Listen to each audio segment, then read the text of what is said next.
A day after the state's monitors made their recommendations for the East Ramapo schools, there is still deep division within the district. Now, here's the highlights. The recommendations include another monitor that has veto power. That's the most important part of this. The monitor would have veto power of the board's decisions, more direct state aid, an independent monitor for school board elections, making sure public school parents serves on the board, and reform busing policies. Now, the school board president, Yehuda Weissmantel, is not thrilled, to say the least of it, when it comes to this, releasing this following statement, quote, "These proposals are likely to reprise the divisions and strife we saw in the district last year. This is indeed unfortunate because we had begun the process of reconciliation in East Ramapo." All right, first of all, Sandra, let me just deal with that statement before we get to the monitor. That presumes that reconciliation was on its way and that this would bring back division implies that there isn't division already. What's the reality? Well, there's certainly division. We're dealing with an unprecedented district. There's 719 districts in the state of New York, none like East Ramapo. Over 33,000 students in the district, makes it one of the largest districts in the state of New York. However, it's not getting the resources it needs. Now we have, this is the second report that we've seen that is calling for a monitor with strong oversight, with the veto power. What makes it different now, and where I'm hopeful, is that we keep the current monitor on the ground. To help us fight this in the legislature. We've seen that this is a very divisive issue in the legislature. The Senate Majority Leader would not let it come to the floor last year. We were pushing for that. And that's what we need this time. Now, last time with Hank Greenberg, the report that was done last year, what happened was Hank Greenberg did his report and then he moved on. He wasn't commissioned to stick around. Many of the issues that were brought up by Dennis Walcott were that like busing. You know, that's something that we're going to need the monitor to help us work out. These are very divisive issues, very controversial issues, and we need that monitor with their expertise to now, with their findings, to implement them.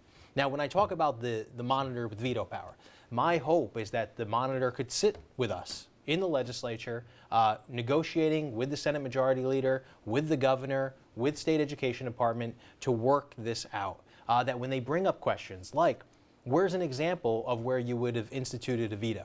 You know, those answers could be addressed. How do you respond to the representatives in the city community who say, time out a second here. You may not like what we did, but we were duly elected. We didn't just institute ourselves. There was elections. We won them. Now, you may not like how we decided to appropriate the funds, but that's what school boards do. And about the precedent that this could set going forward in other districts here if all of a sudden people don't like all the decisions the boards make. Right, and in conversations with Dennis Walcott, the issue with the veto power of the monitor, that's what I want to hear from Dennis Walcott to see, are there specifics over the past 17 weeks where you would have put forward a veto? Mm-hmm. Now, even if not, he's saying that, look, this is to bridge the divide in the community, that maybe there won't be any cases where the monitor actually has to put in a veto. However, what it'll do is restore the trust in the district. And that's the big problem. We're dealing with a big problem in terms of the divisiveness. And Andrew, we've got to rebuild that. You've covered this. And as somebody, I'll get to Dom, who's a resident and a parent and everything else from that perspective, but somebody who covered the story. What surprised you when you went there in terms of the divide between have and have-nots in the school districts? Was it even more pronounced than you thought?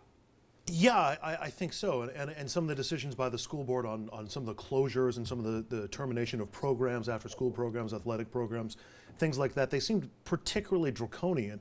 But one of the things that caught my eye from the monitor's report was the call for more direct state aid. And Senator, I'm curious because in all of the conversations that I've had with representatives of the Hasidic community representing East Ramapo, it was always, yeah, the monitor is part of the issue, but we're not getting enough money from Albany, and their funding process was skewed because it's based on the number of students in public schools, right, and so many of their students are in private schools.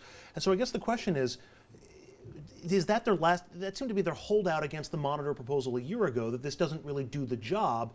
Do you think this sort of takes out some of the legs of their opposition to the monitor? Obviously, they're going to oppose it, but Well, I is think that it's- what was blocking them from making a deal? Well, it's a balance in terms of we've got to fix some of the fundamental problems that East Ramapo is plagued with.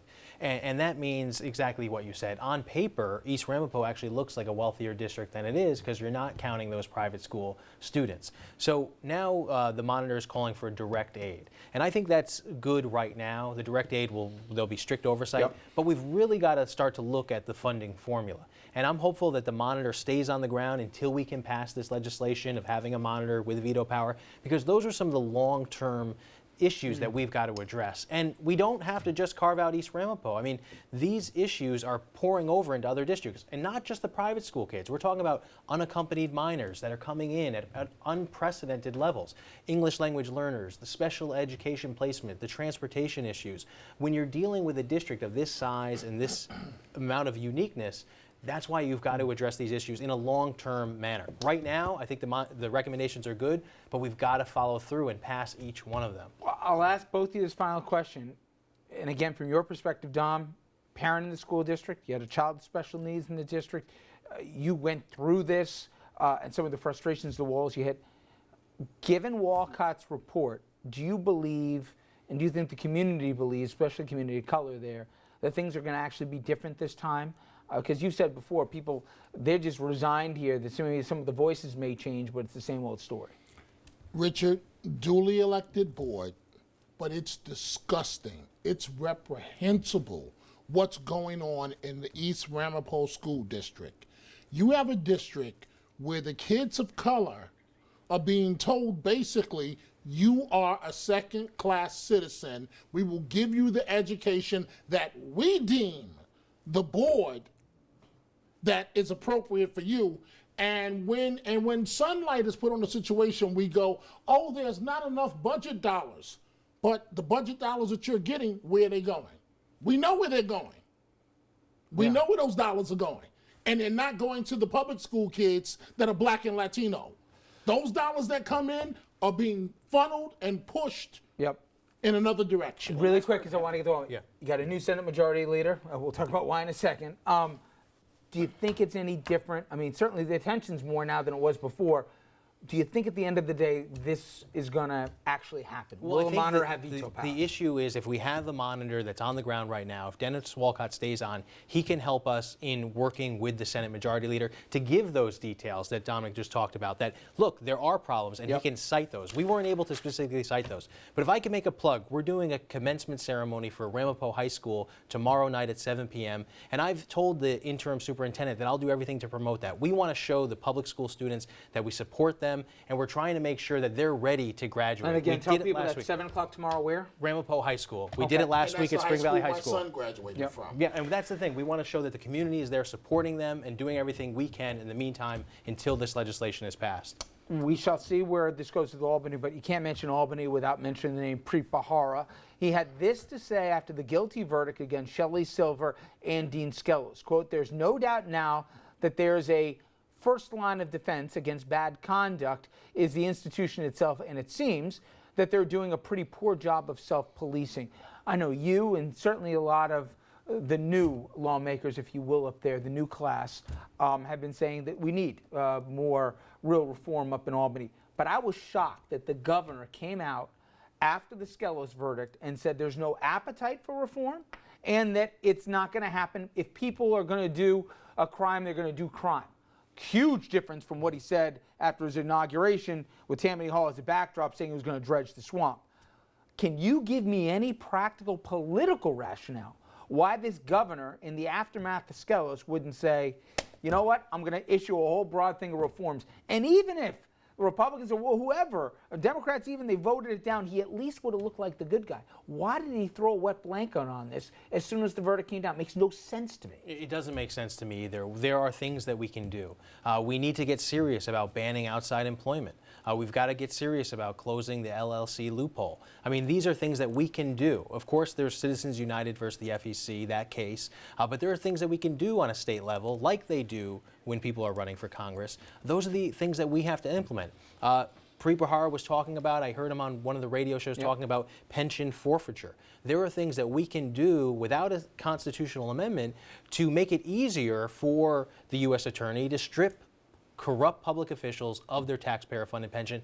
These are the things that we have to do. I mean, you know, the analogy is, yeah, we know that robbing someone is illegal, but we still lock our homes when we leave or when we go to sleep at night. I mean, and that's what we have to do in Albany. We have to make it crystal clear what is ethical, what is wrong, what is illegal, and there's too much gray area now. And until that's done, we're probably going to see case after case. And a good analogy you drew, but just think about the analogy, and that's where we are. And to me, just stunning from everything, forget about the ethical and moral, but from the politically practical, for the governor to say before a day had passed that nothing's going to change out of Albany because no one wants it to. You heard one lawmaker here of his own party who says the very opposite. All right, coming up next, how the gun debate could become a big election issue in some pivotal states. Stay with us.